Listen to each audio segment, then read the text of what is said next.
Welcome to the funnest part of Taekwondo. That's playing video games. Never mind. That was a joke. Page 254. I guess we're going to cover sidekicks today. Maybe I can zoom in a little bit. There we go. So I've read this before. I'll try to summarize though. Ooh, it's very shiny, isn't it? I better. Yeah. No wonder I was zoomed out. Yes. So basically, there's a bunch of kicks. There's thrusting kicks, smashing kicks, pushing kicks, etc. You know, lots of kicks, but we're going to cover the side kick, hopefully. Um, Principles of all these kicks. I just want to cover side kick today, honestly, but like I said, if we have time, let's see. We'll go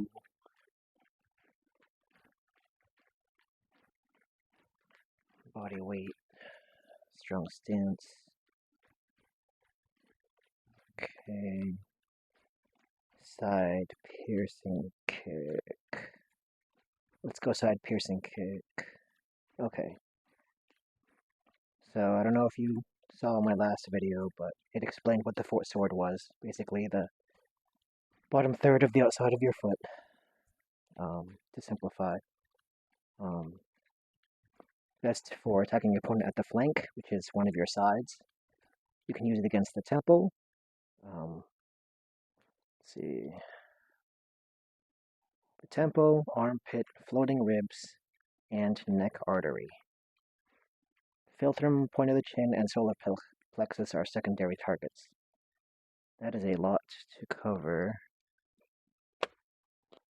Point of the chin, solar plexus.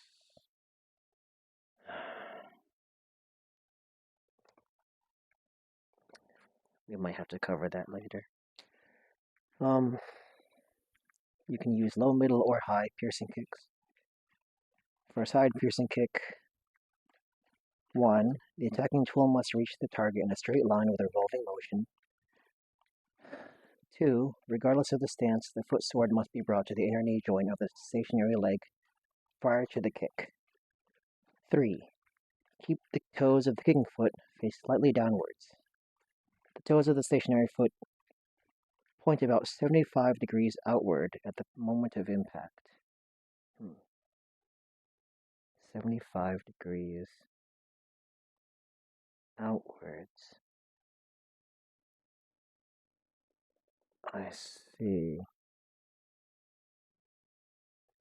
So, do I have a square on me? Hold on.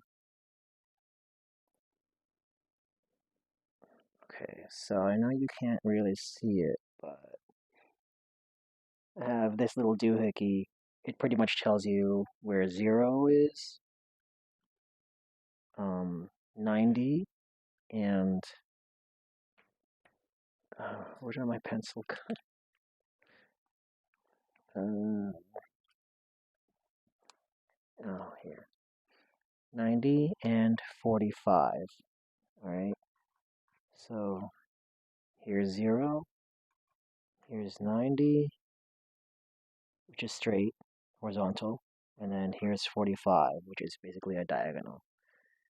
And what we want is 75. So right here is 90.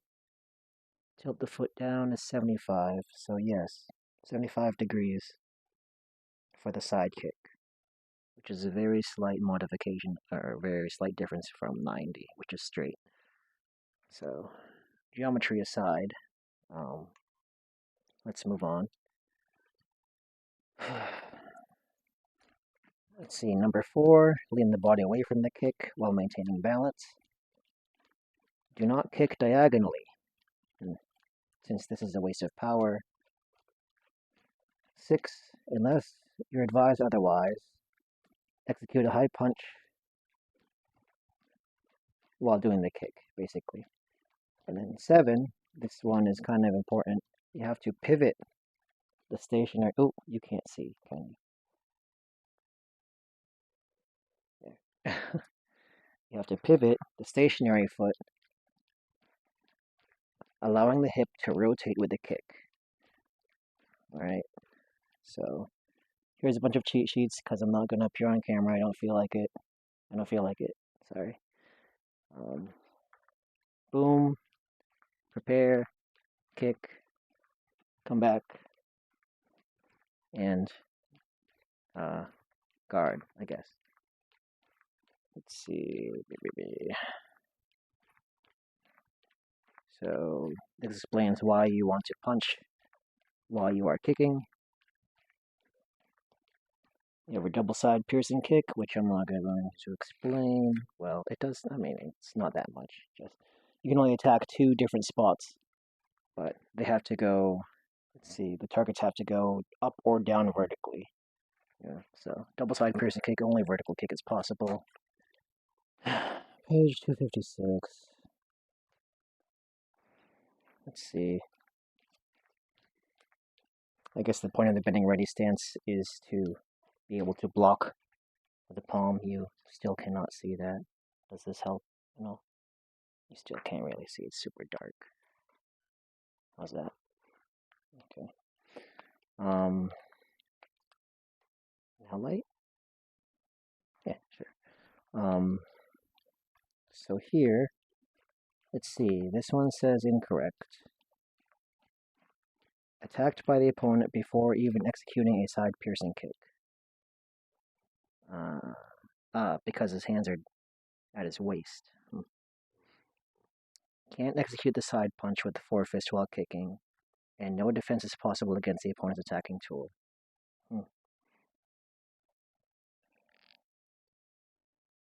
Huh. Well, that's interesting. Block is only possible with a straight elbow.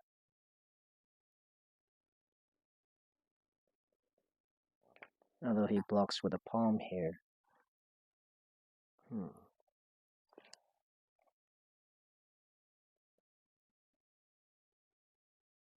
Interesting. Here, let's see, what are they trying to say here? Yes. Because you do not bring the foot to the stationary knee joint at the start of the kick, here, the result is a side rising kick without any power. Goes up instead of out. You want out. Alright. Here, incorrect because the hip and abdomen have failed to jerk. The stationary foot has not pivoted. This inhibits power. Same thing is applicable to a side thrusting kick. There we go. Here. The knee of the stationary leg is not straight. Hard to maintain balance. Easy to topple when kicked properly. Yeah, if someone kicks you, then it'll be easy to topple you. Also, if your stationary leg is not straight,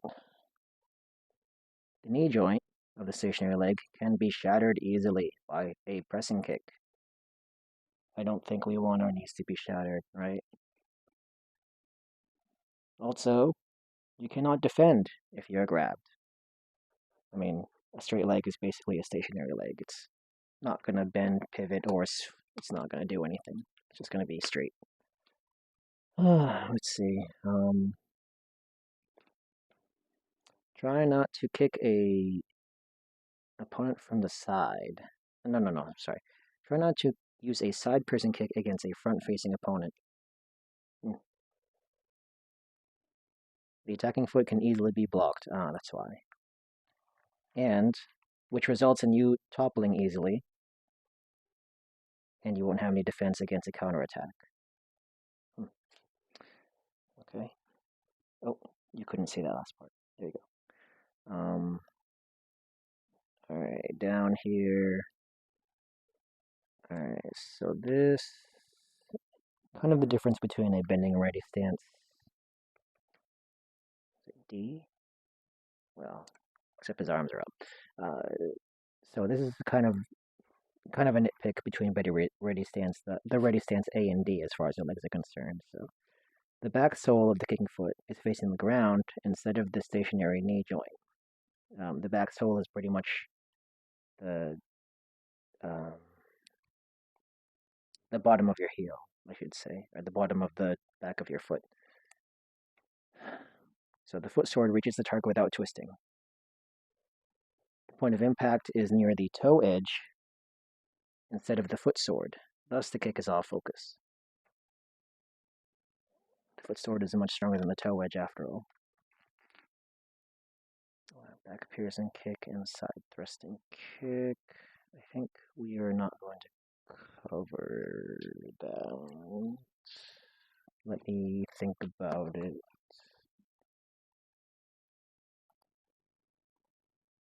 Okay, so sorry about that. I got a little engrossed.